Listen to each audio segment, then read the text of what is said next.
25 বছর আগে আমাদের প্রতিষ্ঠাতা চেয়ারপারসন স্যার আবেদ এই ব্যাংক প্রতিষ্ঠা করেন।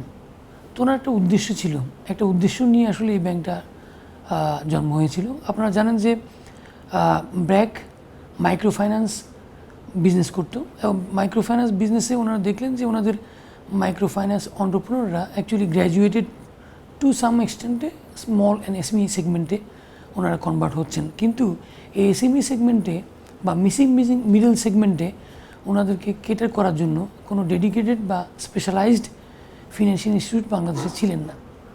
তো সেই প্রেক্ষিতে 25 বছর আগে স্যার আবেদ এই ব্যাংক প্রতিষ্ঠা করেন। ওনার প্রথম উদ্দেশ্যটা ছিল এটা যেন মিসিং মিডলদেরকে ভালোভাবে কেটার করতে পারেন। সেই উদ্দেশ্যে আমরা কতটুকু সফল হয়েছি বলতে পারবো না, এটা আমাদের দেশ এবং যাদের উদ্দেশ্যে আমরা কাজ করেছি তারাই বলতে পারবেন, বাট কিছু সংখ্যা আমি আপনাদের বলতে পারি। সেটা হচ্ছে আমাদের উদ্দেশ্য ছিল এই মিসিং মিডল সেগমেন্টে অ্যাকচুয়ালি আমরা ফিনান্সিয়াল ইনক্লুড করা, অর্থাৎ যারা যে প্রান্তিক ব্যবসায়ীরা এসএমই ব্যবসায়ীরা ব্যাংকিং সিস্টেমের আওতার বাইরে অথবা ফিনান্সিয়াল ইনক্লুশনের বাইরে ছিলেন তাদেরকে ব্যাংকিং সিস্টেমের ভিতরে নিয়ে আসা।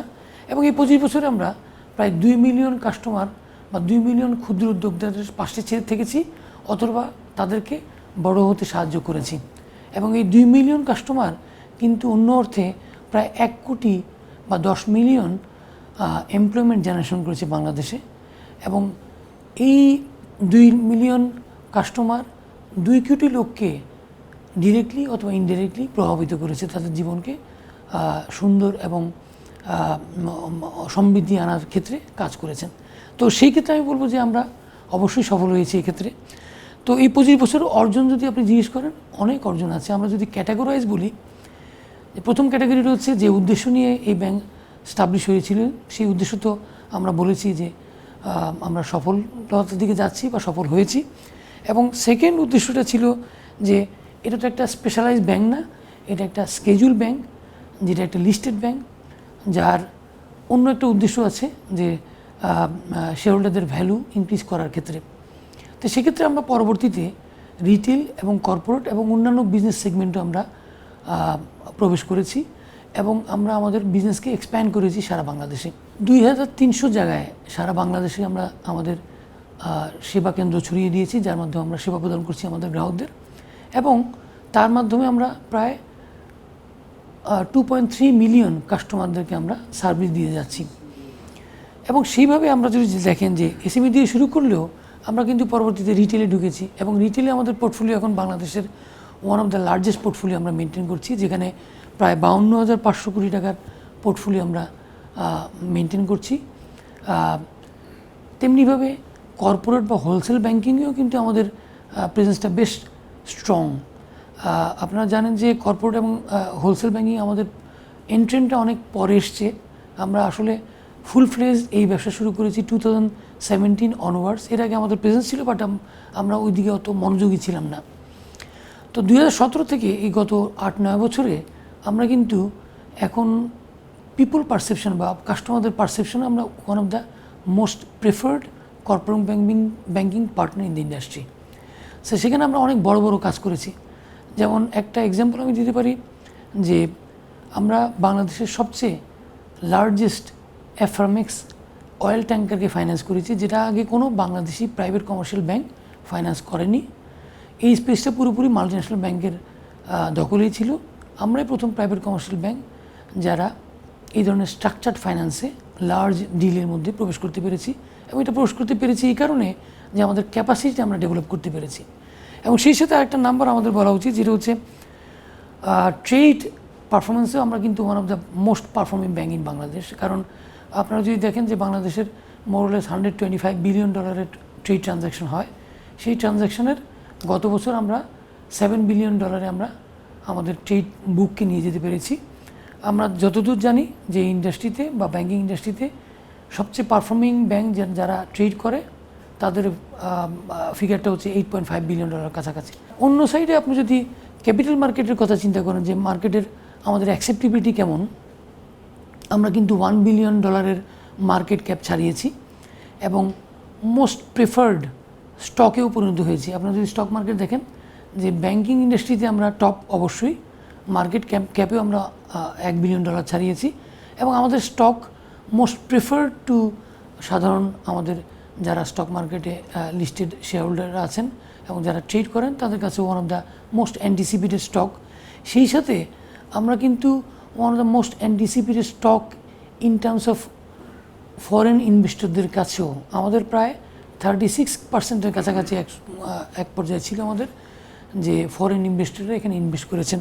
তো ফরেন ইনভেস্টররা যখন কোনো লিস্টেড কোম্পানিতে ইনভেস্ট করেন তখন ওনারা তাদের প্রপার ডিউ ডিলিজেন্স করেই আসেন। কোয়ালিটেটিভ ফ্যাক্টরেও এই 25 বছর আমরা যেটা অর্জন করেছি যে আমরা one of the most trusted bank in the ইন্ডাস্ট্রিতে পরিণত হয়েছি, যার মূল কারণ হচ্ছে আমাদের গভর্নেন্স স্ট্যান্ডার্ড। আমাদের শুরুটা কিন্তু বেশ চ্যালেঞ্জিং ছিল। আমরা যখন 25 বছর আগে এসএমই বিজনেস দিয়ে শুরু করি, এসএমই বিজনেস থেকেই আমাদের একটা বড় চ্যালেঞ্জ ছিল, কারণ এসএমই বিজনেসটা আমরা তখন বুঝতে পারিনি। কারণ আমাদের যারা শুরু করেছিলেন তারা আসলে মাইক্রো ফাইন্যান্স দেখে অভ্যস্ত ছিলেন। তো মাইক্রো ফাইন্যান্স এবং এসএমই বিজনেস কিন্তু এক না। গ্র্যাজুয়ালি আমরা ওই চ্যালেঞ্জগুলো ওভারকাম করেছি। কীভাবে? আমি একটা উদাহরণ দিয়ে বলতে চাই যে এসএমই বিজনেসের প্রথম দিকে আমরা নন পারফর্মিং লোন ছিল অনেক হাই, কারণ আমরা এসএমই বিজনেস অন্টারপ্রেনাররা আসলে কোন ধরনের প্রোডাক্ট চাইতেন, কোন জিওগ্রাফিক্যাল লোকেশন থেকে চাইতেন, তাদের নিড কী ছিল সেটা আমরা বুঝতে পারিনি। গ্র্যাজুয়ালি যখন আমরা তাদের নিডটা বুঝতে পারি তখন আমরা তাদের জন্য কাস্টমাইজ প্রোডাক্ট তৈরি করতে পেরেছি। তখন তাদের জন্য আমাদের সারা দেশে আমাদের নেটওয়ার্ক ছড়িয়ে দিতে হয়েছে। তো এই নেটওয়ার্ক ছড়ানোটা কিন্তু very expensive in terms of infrastructural cost. প্রথম দিককার আমাদের স্ট্রাগল ছিল আমাদের প্ল্যাটফর্মটাকে ছড়িয়ে দেওয়া, গুড গভর্নেন্স নিয়ে আসা, প্রপার প্রোডাক্টকে নিয়ে আসা, পিপলকে ইকুইপ করা যাতে তারা বিভিন্ন ধরনের বিজনেস স্পেশালাইজড লাগে আমাদের। যেমন ধরেন এসএমই যে বিজনেস যারা বিজনেস করেন তারা কি কর্পোরেট বিজনেস বুঝেন না, আবার কর্পোরেট বিজনেস যারা বুঝেন তারা তো এসএমই বিজনেস করবেন না। তেমনিভাবে রিটেলের জন্য আবার সেপারেট সেগমেন্টের পিপলদেরকে আমার তৈরি করতে হয়েছে। এখন আমাদের কিন্তু 13,000 ইকুইপ লোক আছে আমাদের সাথে এবং আমাদের এই যাত্রাটা কিন্তু কন্টিনিউয়াস। আমাদের প্রতি বছর আমাদের প্রবৃদ্ধি হচ্ছে এবং সেভাবে আমাদের লক্ষ্য অর্জনের দিকে আমরা যাচ্ছি। আমাদের কাছে মনে হয়েছে যে আস্থাই হচ্ছে আমাদের প্রধান মূলধন এবং আমি মনে করি এই পরিস্থিতিতে বাংলাদেশের ব্যাংকিং যে ইন্ডাস্ট্রি যে অবস্থা এখন, সেখানে সবচেয়ে গুরুত্বপূর্ণ ক্যাপিটালই হওয়া উচিত আস্থা। এবং সেই আস্থাটা is a intangible asset. Transparency, good governance এবং ম্যানেজমেন্ট এবং ডিরেক্টরদের যে কোঅর্ডিনেশন, গুড গভর্নেন্স, তার মাধ্যমেই তো উঠে। এবং সেই সাথে আমি বলবো যে একটা ভালো ব্যাংক, একটা গুড গভর্ন ব্যাংকের পারফরমেন্সও হতে হবে রেসিপ্রোকেট টু দ্য ইনপুট। অর্থাৎ আপনি যে পারফরমেন্স করবেন সেটা তো লজিক্যাল আউটকাম অবশ্যই, বাট আপনি ভালো কাজ করবেন। মার্কেটে অনেক ধরনের প্রলোভন তৈরি করক অনেক ধরনের ইনস্ট্যান্স থাকে, বাট আপনাদেরকে অ্যাজ এ ফিনান্সিয়াল ইনস্টিটিউট সবসময় আমাদের অবজেক্টিভের সাথে থাকতে হবে। পাবলিক মানি নিয়ে আমরা হ্যান্ডেল করি। সো পাবলিক আপনার উপর ট্রাস্ট রাখছে, তার ডিপোজিট বা তার সঞ্চয়টা আমাদের ব্যাংকে রাখছে এবং যে কোনো ব্যাংকে রাখুক না কেন, যখন রাখে তখন ওনারা মনে করেন যে তার সঞ্চয়টা নিরাপদ এবং সেই সঞ্চয়ের কাস্টোডিয়ান হিসেবে আমাদেরকে অবশ্যই উচিত আমাদের পোর্টফোলিওটার ভিতরে বৈচিত্র্য নিয়ে আসা। এবং এটা আমি বিভিন্ন ইন্টারভিউতে বলেছি যে পোর্টফোলিও ডাইভার্সিফিকেশন হওয়া উচিত আমাদের দেশে প্রপারলি বা ভেরি প্রুডেন্টলি, প্র্যাগমেটিক্যালি। আপনারা যদি আমাদের পোর্টফোলিওটার বৈচিত্র্য দেখেন যে আমাদের অ্যারাউন্ড 45%-এর মতো আমরা এসএমই বিজনেস করে থাকি, যেই বিজনেসের নিয়ে আমাদের এই ব্যাংকের জন্ম হয়েছিল, সেটা আমরা 45%-তে উন্নীত করতে পেরেছি। আর আমাদের 35%-এর কাছাকাছি আমরা কর্পোরেট বা ইনস্টিটিউশনাল ব্যাংকিং বা হোলসেল ব্যাংকিং আমাদের আছে। তেমনিভাবে আমরা কিন্তু 15-20%-এর মতো আমাদের রিটেল ব্যাংকিংও বিজনেস আমরা করে থাকি। সো এই যে কম্বিনেশন অফ পোর্টফোলিও এবং এই পোর্টফোলিওর যে বৈচিত্র্য, সেটা কিন্তু অন্য কোনো ব্যাংকে আপনি পাবেন না। আপনার ওন গভর্নেন্সটা আপনাকে ইনট্যাক্ট রাখতে হবে এবং আপনার ট্রান্সপারেন্সি এবং আপনার আন্ডাররাইটিং স্ট্যান্ডার্ড আপনাকে ঠিক রাখতে হবে, ইরেসপেক্টিভ টু মার্কেটে কী হচ্ছে সেটা না দেখে। আমরা কিন্তু এই যে 25 বছর ধরে আমাদের পথ চলা, আমরা কিন্তু হঠাৎ করে বড় হইনি এবং হঠাৎ করে আমাদের প্রফিট কিন্তু আজকের জায়গায় এসে দাঁড়ায়নি। আমাদের যে আউটকাম, আমাদের যে ফিনান্সিয়াল ইন্ডিকেটরগুলো, এগুলো গ্র্যাজুয়ালি আমরা ডেভেলপ করতে পেরেছি।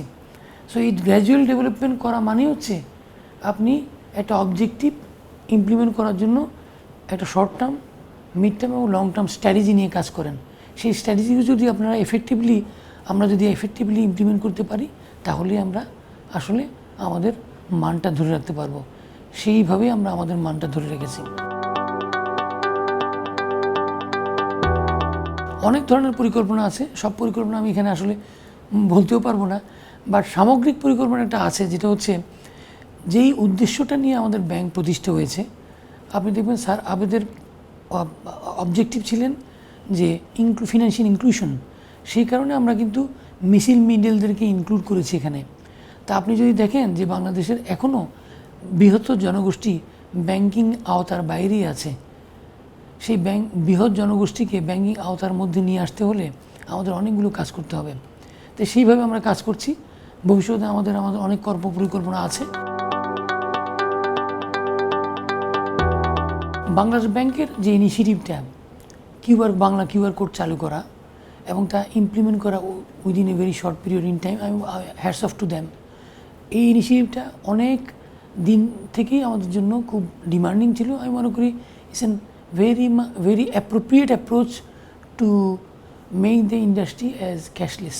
MFS বা MFI বা ব্যাংক বা একটা ফিনান্সিয়াল ইনস্টিটিউশন, এরা সেপারেটলি ডিজিটাল ট্রানজ্যাকশন করছেন, কিন্তু এদেরকে ইন্টার অপারেটেবল বা একটা জায়গায় নিয়ে আসার জন্য একটা রোবাস্ট ইন্টার অপারেটেবল প্ল্যাটফর্ম দরকার।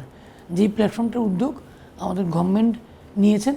আশা করি অচিরেই ওনারা ইমপ্লিমেন্ট করতে পারবেন। যখন করতে পারবেন তখন কিন্তু আমরা আমাদের যে এখনকার সিচুয়েশন সেখান থেকে লিপফ্রগ করতে পারবো। বাংলা কিউআর কোডের ডিপ্লয়মেন্টে আমাদের একটা বড় ভূমিকা আছে, অর্থাৎ প্রাইভেট কমার্শিয়াল ব্যাংকের একটা বড় ভূমিকা আছে। আমি মনে করি আমাদেরকে হোল হার্টেডলি এই ইনিশিয়েটিভের সাথে থাকা উচিত এবং এই ইনিশিয়েটিভকে যেন সফল হয় তার জন্য হোল হার্টেডলি আমাদেরকে চেষ্টা করতে হবে। আমরা এটাকে হাতে নিয়েছি একটা প্রজেক্ট হিসেবে এবং আমরা দ্রুত এটা ইমপ্লিমেন্ট করার জন্য বিভিন্ন ধরনের ইনিশিয়েটিভ নিচ্ছি।